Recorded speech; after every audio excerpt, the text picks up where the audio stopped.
Dans une séance plénière tenue le lundi 29 juin 2026, l'Assemblée nationale du Sénégal a franchi une étape majeure dans la refonte de ses institutions. La proposition de loi numéro 1726 portant révision de la Constitution a été adoptée à l'unanimité par les 129 députés présents, marquant un tournant décisif pour la gouvernance du pays. Cette réforme, issue d'un processus de dialogue et de réflexion technique approfondie, a reçu un soutien à la majorité de l'hémicycle. Sur les 165 députés inscrits, 129 ont exprimé un vote favorable.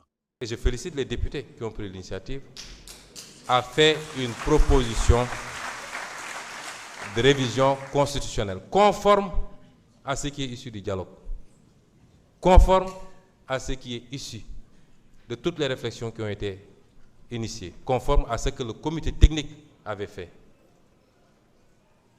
À partir de ce moment, le pouvoir constituant s'est exprimé aujourd'hui.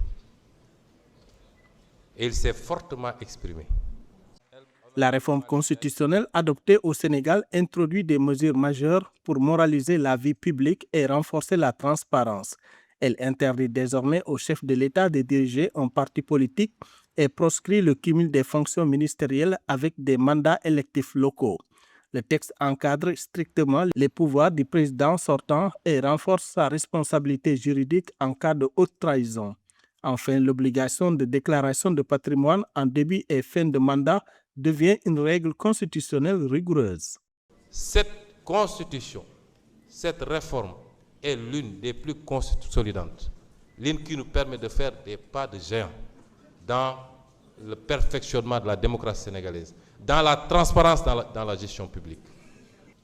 Je demanderai au président de la République de promulguer cette loi, de la promulguer simplement et purement, parce que le Conseil constitutionnel, dont les décisions s'imposent à tous les pouvoirs publics, administratifs, politiques ou quelle que soit l'appellation, a constamment décidé